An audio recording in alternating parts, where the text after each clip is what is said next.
एक गरीब परिवार का लड़का जिसका नाम रोहन था, एक छोटे से गांव में रहता था। बचपन से ही उसका सपना था कि वह बड़ा आदमी बने और अपने परिवार को गरीबी से बाहर निकाले, लेकिन हालात हमेशा उसके खिलाफ थे। उसके पास पढ़ाई के लिए पर्याप्त पैसे नहीं थे और घर की हालत इतनी खराब थी कि कई बार एक वक्त का खाना भी मुश्किल से मिलता था। फिर भी रोहन के मन में एक उम्मीद थी, मेहनत करने और अपने सपनों को पाने की। हर रोज सुबह जल्दी उठकर वह गांव के एक छोटे से स्कूल में पढ़ाई करने जाता और दोपहर में काम पर जाता ताकि कुछ पैसे कमा सके। स्कूल में बच्चे उसका मजाक उड़ाते थे कि वह कभी कुछ नहीं कर पाएगा, लेकिन रोहन ने अपने मन में ठान लिया था कि वह इन तानों को अपनी ताकत बनाएगा। वह किताबों से चिपका रहता और जो कुछ भी पढ़ सकता था पढ़ता। एक दिन एक बहुत बड़ा तूफान आया और रोहन का छोटा सा घर भी उड़ गया। परिवार के पास रहने की जगह भी नहीं बची। यह उसकी जिंदगी का सबसे कठिन दौर था। रोहन के पास दो ही रास्ते थे, या तो हार मानकर अपनी स्थिति को स्वीकार कर ले या फिर एक नई शुरुआत करे।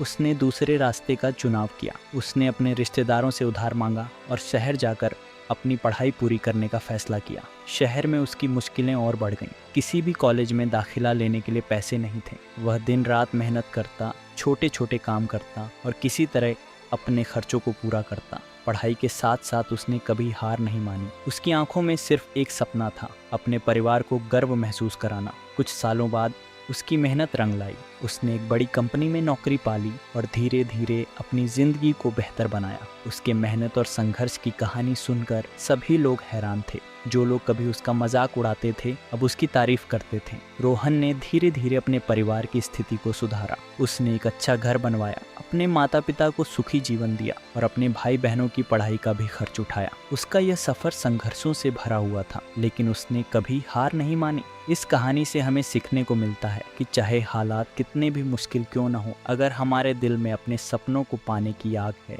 और हम मेहनत करने के लिए तैयार हैं, तो कोई भी मुश्किल हमें रोक नहीं सकती। संघर्ष के बाद मिलने वाली सफलता का स्वाद सबसे मीठा होता है।